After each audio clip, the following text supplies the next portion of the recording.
We now welcome Dr. Kavita Gupta IAS. I would request all our viewers all over the world to give me some time, because the achievements of Dr. Kavita Gupta are so many and so varied that it would take me a little bit of time to even touch upon them.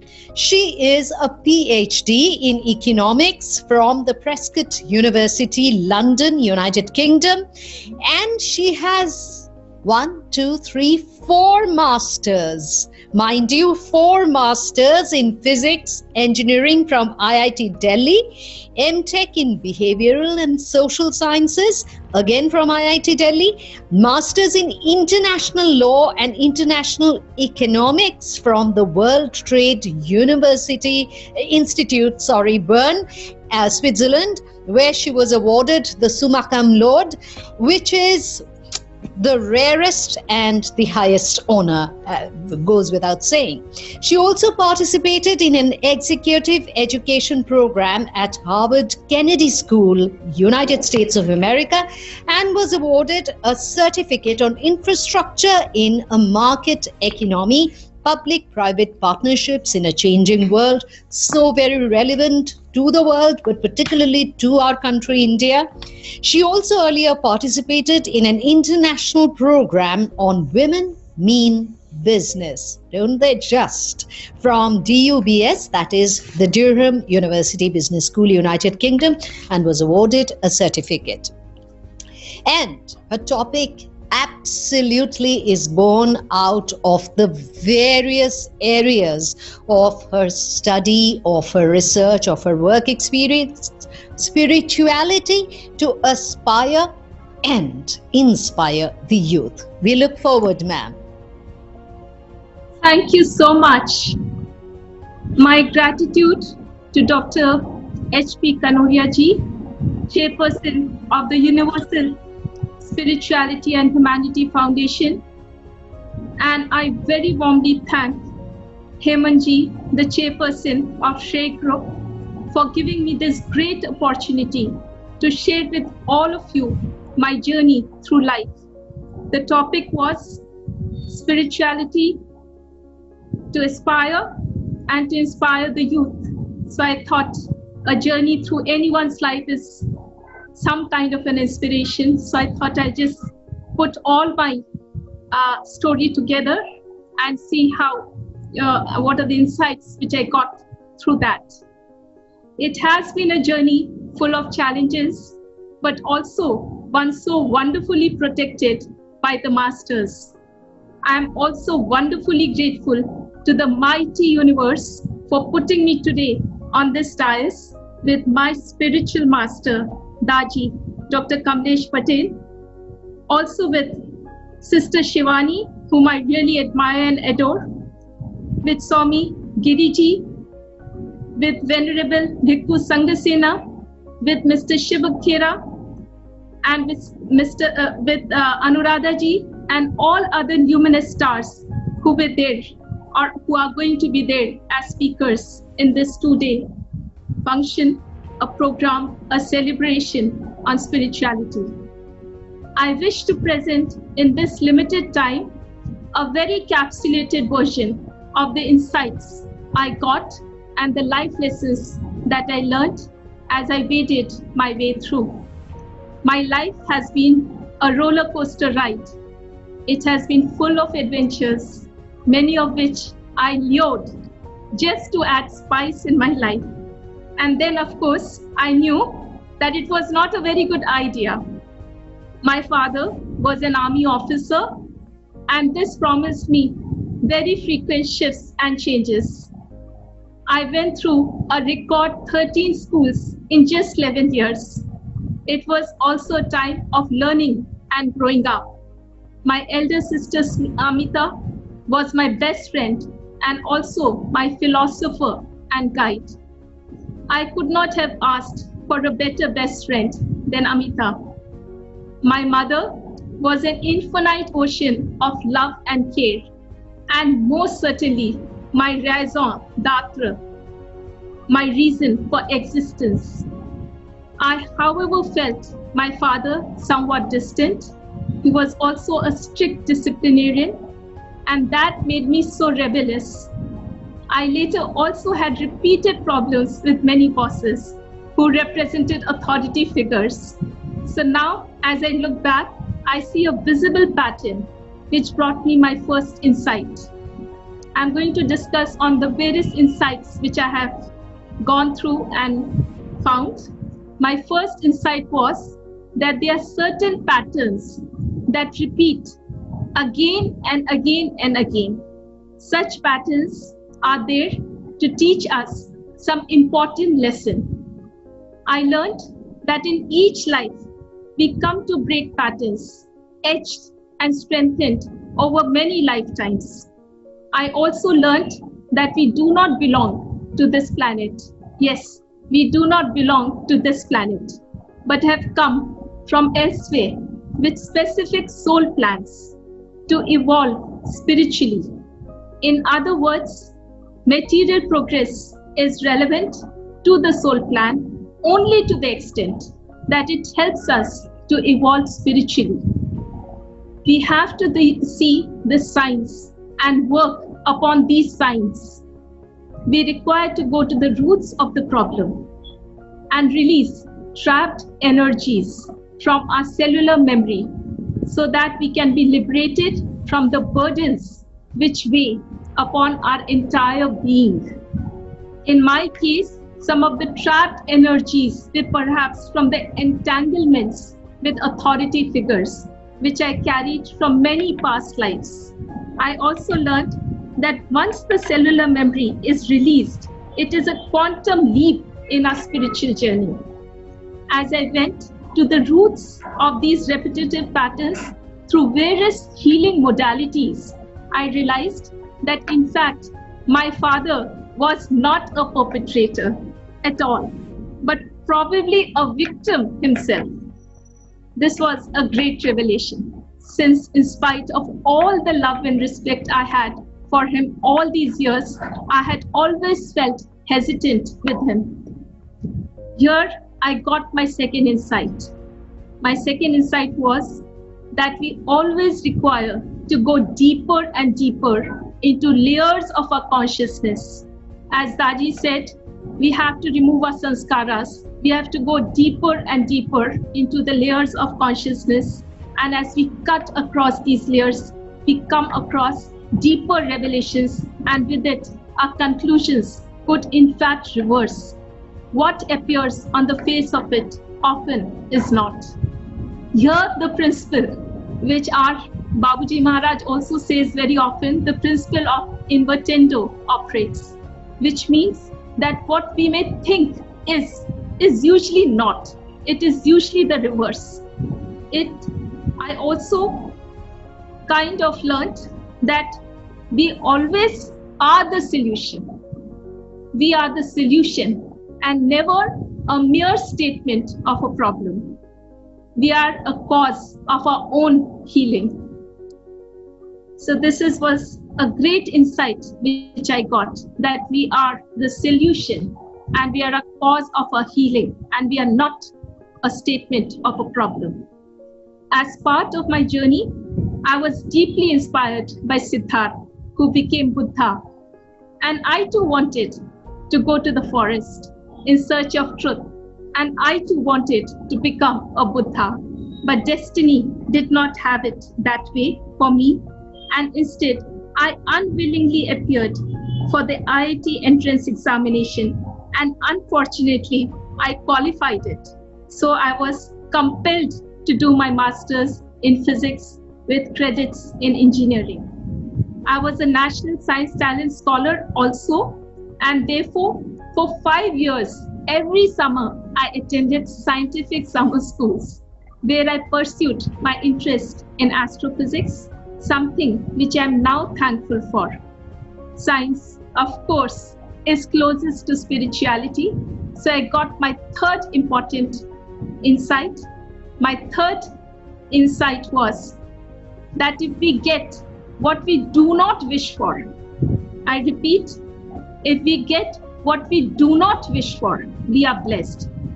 Which means that if we get something which we didn't want, it means that there is a divine hand working and showering a blessing, the true import of which we know only later. My father was staunchly patriotic, and when I expressed my wish to pursue my career in astrophysics, he said, "What if you discover a galaxy? How would it change the lives of millions of poor people in this country?" So I had to appear for the civil service examination. I was underage, and how I wished I had not lost that one precious year for my seniority. I enrolled in IIT Delhi for Masters in Behaviourial and Social Sciences, something which interested me well. I was exposed to Marx's Das Kapital and the various political philosophers. It was eye-opening, and it also inflamed in me my rebellious tendencies and the fight for the right. So it infused in me a great sensitivity towards the weak and the proletariat, something which I retained and maintained all through my career. I got my fourth insight. My fourth insight was everything works towards a life purpose. Yes, we all have a life purpose, and everything is goading us towards that. We choose a life to fulfill a life purpose, and our destiny conspires with the universe to fulfill that. I did not qualify in the IAS, but selected. I got selected in the Group A Customs and Central Excise Service in my previous attempt, as I lost by precious 3 marks only because of the interview. In the interview, I had answered regarding the reservation policy. I had said that the benefits should be availed only till the 3rd generation, so that these benefits could be divided more evenly, an idea which is now in vogue after 35 years. Here, as I look back, I got my 5th insight. My 5th insight was visionaries lose out in the structure of the Leviathan. The Leviathan believes in the status quo, but for innovations and fresh outlook to come in public administration, visionaries must step in nonetheless. I appeared again in the civil service examination, much against my will. And yes, it was more on my astrologer's insistence. I did not study much, did not do half as well. But lo and behold, as I was preparing to appear for my customs departmental examination, I got the interview call. And I again appeared in the civil service interview reluctantly and totally unprepared for it. I spoke randomly and philosophically and could not believe it when I actually qualified in the IAS in 1985. This time, mainly because of the interview. This was my 6th insight. My 6th insight was stars and planets do play a part in human destinies, which also means that there is a higher cosmic force moving our lives. The important part is there is a higher cosmic force which is moving our lives.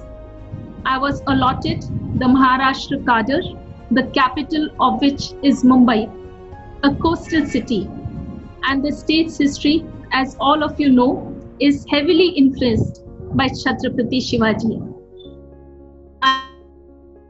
That as a little child, I had kept a small statue of Shivaji Maharaj on my study table for years together as an inspiration, and had painted only seas and ships as a young girl. I got my 7th insight. My 7th insight was life is well charted out even before we are born, and we do know consciously where we are moving towards. I entered the service and was posted at Ramte, an ancient and important pilgrimage town. There was a church in one of the talukas, and also probably the only place where I could speak English with the priests and the nuns.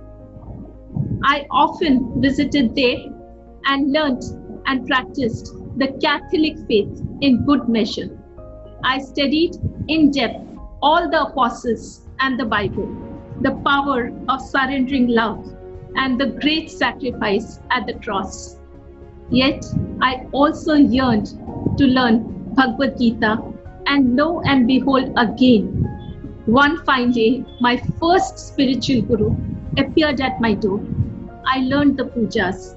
I learned the rich spiritual culture of Maharashtra. I learned about its spiritual saints.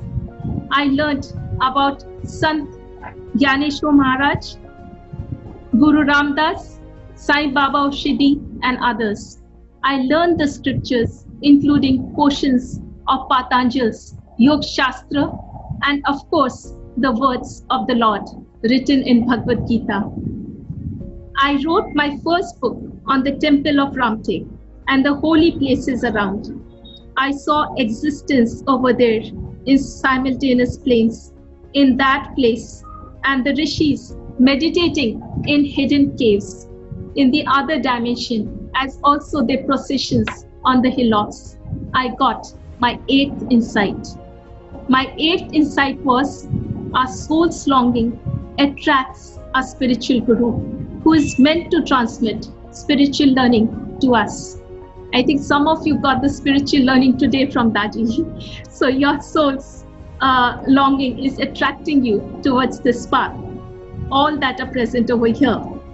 Further, I also got the insight that there are multiple dimensions coexisting and oblivious of each other in the same space. The cosmic plan plays its Leela through all of them. I was then posted to Ratnagiri and then to Wardha, which was a political pilgrimage. I closely interacted with Gandhiji's daughter-in-law at Sevagram Ashram and with the functionaries at Vinobaji's Paunar Ashram. I conducted and completed the total literacy program. I also put in parts of, in fact, I innovated this value education and creative education system at that time. That is, I'm talking about 32 years back. And in the district, I introduced it in all the schools where I had told that I had asked the teachers not to open the books and only to inculcate values and build creativity through games and other aspects. Wardha had been one of the first 2 districts in the country, and having completed this total literacy campaign successfully for the age group 15 to 35 years, after meticulous and painstaking effort, I, along with my team, was felicitated by the UNESCO Secretary General for achieving our goal. The district and my team of 3,000 teachers were exhilarated. All through, I did not want to marry, but my father's guru, and in many ways mine, said that I must marry, not for pleasure, but to walk through fire.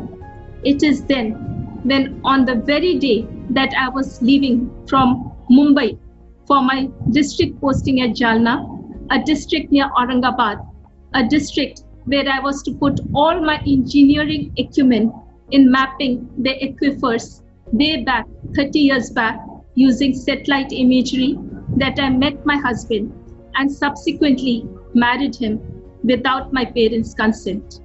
I knew I would not get their consent because he was practicing another faith, Islam.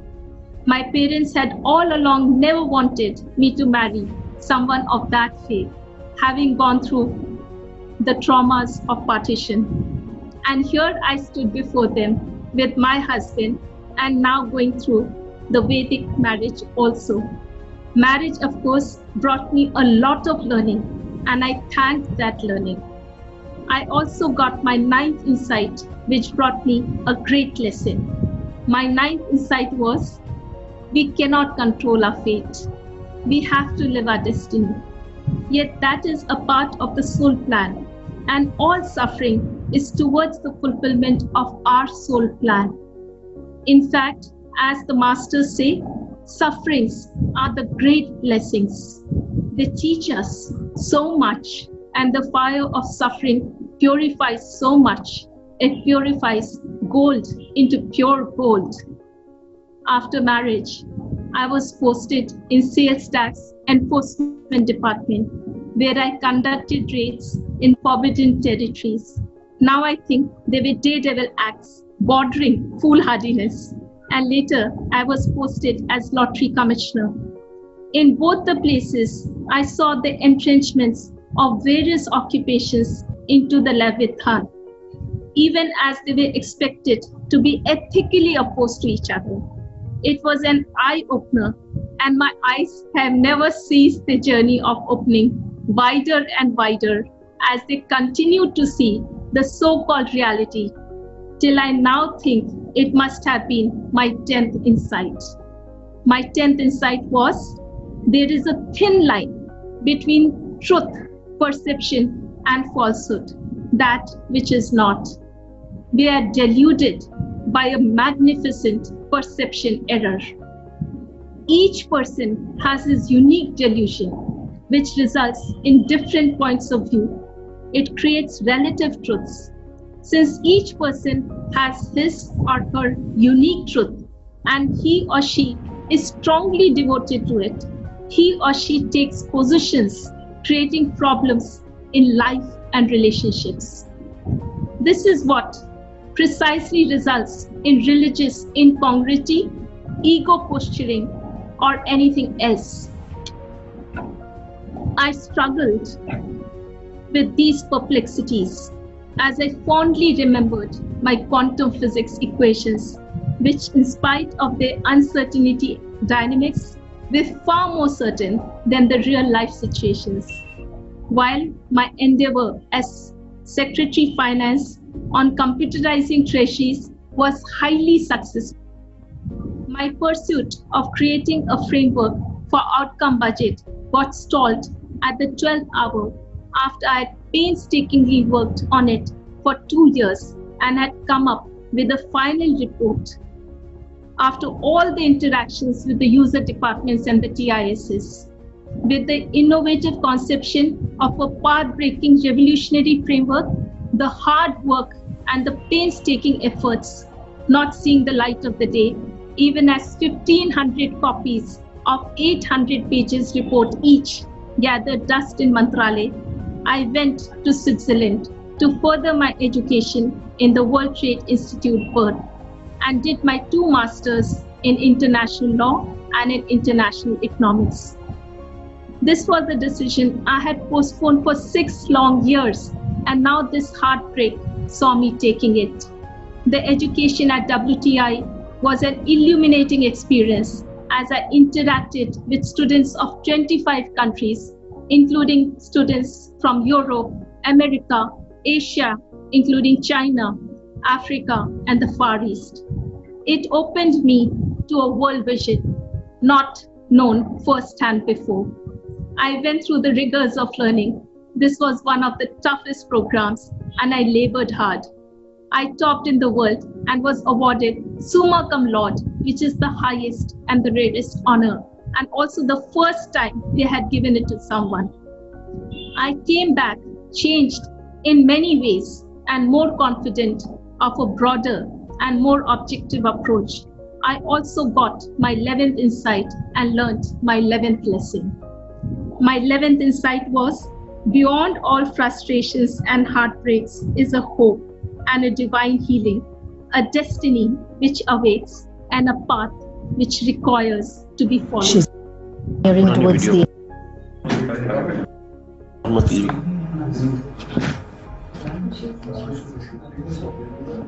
I think somebody has gone unmute.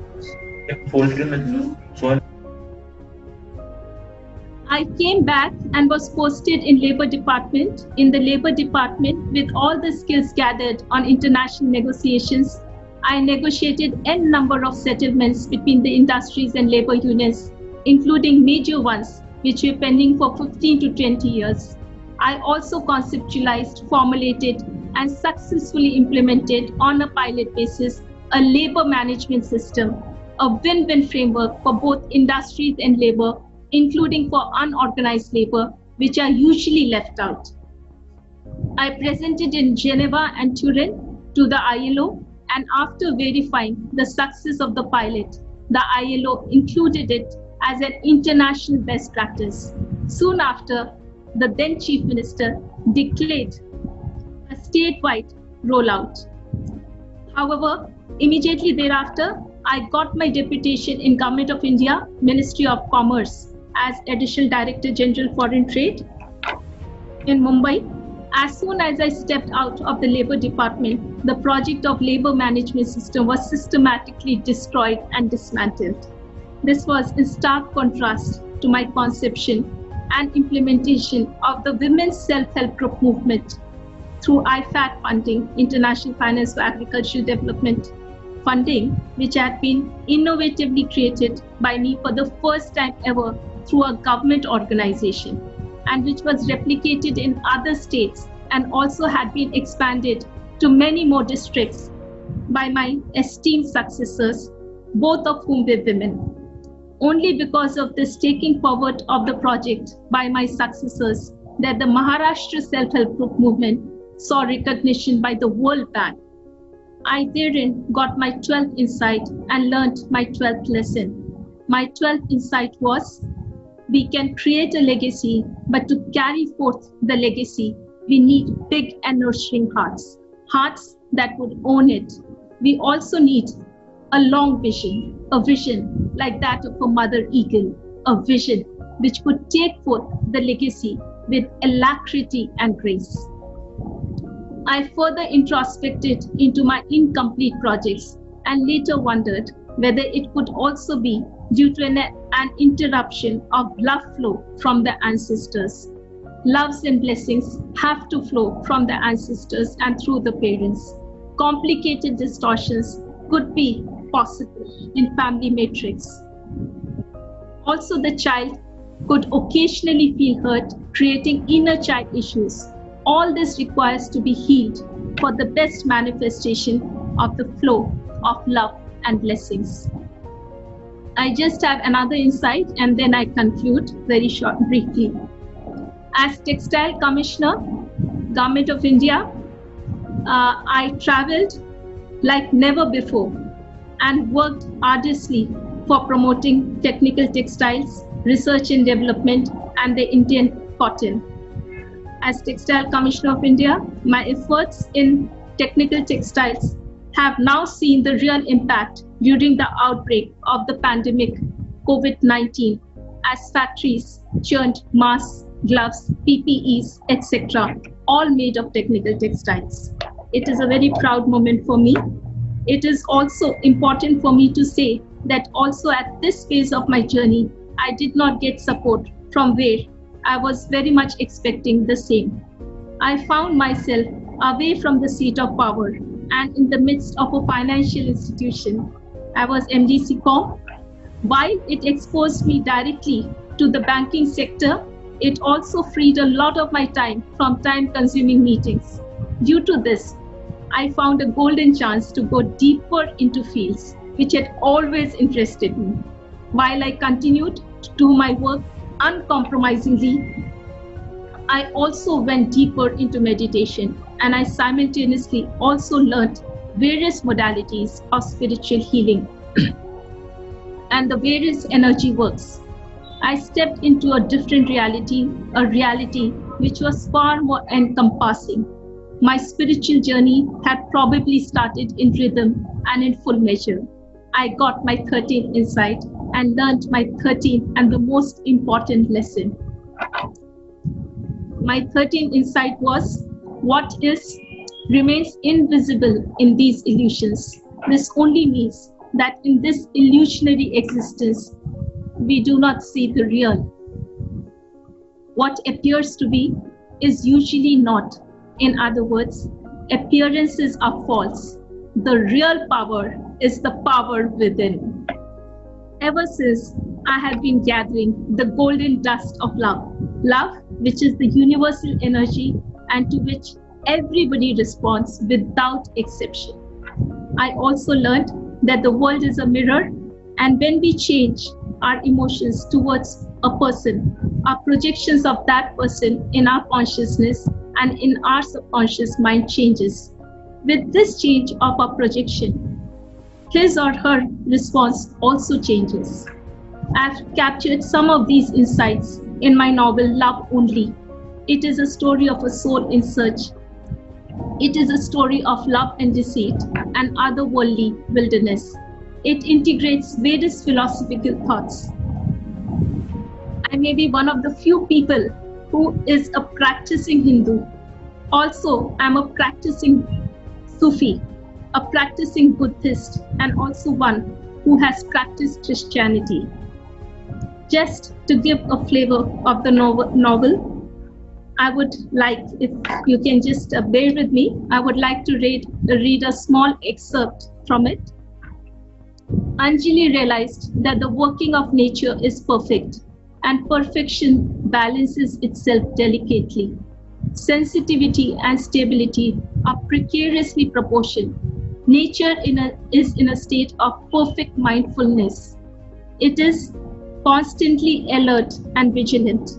Nature evolves in this mindfulness. It plays in this mindfulness and procreates in this mindfulness. That is why everything in nature is in perfect harmony. That is why nature is in constant celebration. And that is why everything operates in nature effortlessly. My novel now is available on Amazon. With the onset of COVID-19, I also observed my first rosas for the complete 30 days in the holy month of Ramadan. And I realized the truth of fasting as also the truth that all religions are universal and equally true. They create fields which unite and merge at a higher vibration energy and create an ensemble of such unparalleled energy flow that it can pull up the vibration level of the entire planet like a vortex or a whirlpool. The sole purpose of every person in this planet is to align the energies and allow the energy field to move upwards and attract energy fields and vibrations of every other person, irrespective of the religious faith, so that all these vibration energies coalesce and move upwards, pulling up the vibration energy of the entire planet. I also learned that now our planet is in that critical orbit when it is closest to another orbit, which is at a much higher vibrational level. If the vibration level of the entire planet goes up, the planet will be sucked into this orbit with a higher vibration level. Time is short. It will be sucked in that plane. Of course, we'll be still intact, but we'll be sucked in that plane. Time is short, and it's only till 2022 where it would stay. And then it would work with other planets and other spaces at their energy level and become a participant in the process of going still higher up. The journey is towards infinity, but at each higher vibration level, the life index, the love index, the happiness index shift in a quantum way. We continue this journey, but to complete the journey, we have to all move together. Nobody can be left behind. The journey is from hallowed graves rises a phoenix, a sacred space in silence speaks. From mythical Atlantis, a sphinx regenerates to integrate the diverse into one. In unity, a universe celebrates life. In unity, a universe celebrates life. A universe because there are multiple universes. In unity, prayer fields resonate to the tunes of Shambhala. Souls coalesce into one, matching none. Yes, he has no match. We all coalesce into him, matching one. Coalesce into one, matching none. Thank you very much once again.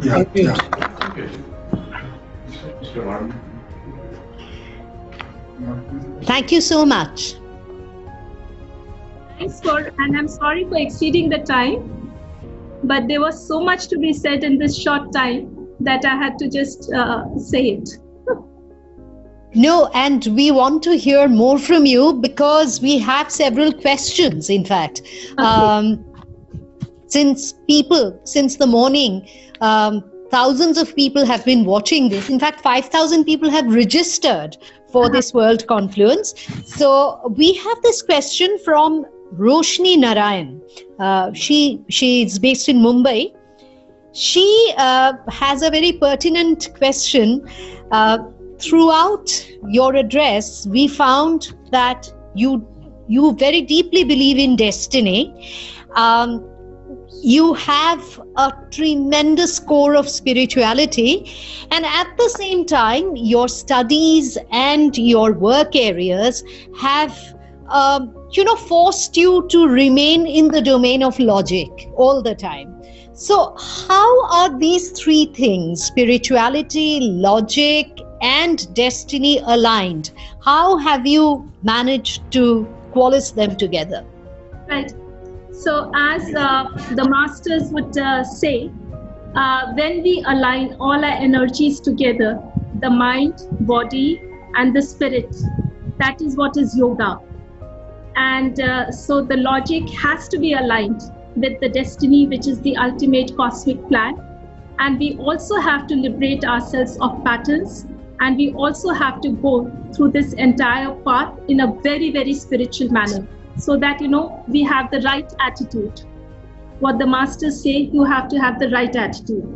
The destiny will not, maybe the sequence of events may still remain the same, but the attitude towards the events will change. You will not suffer. You will learn. You will gain insights. You will get deeper into yourself. It will be the suffering. That is when the suffering becomes a blessing. That is why the masters say it is all sufferings are great blessings. We should in fact thank God for giving us these sufferings. So the logic is something which has to be there. Logic is a spirit of science and a spirit of inquiry, and also a methodical way of reaching into certain solutions. That is the conscious mind. But above that you have the superconscious, and below that you have the subconscious, and all the three have to come together to form a whole and to have the full yoga together. So, at all levels and at all dimensions. Great.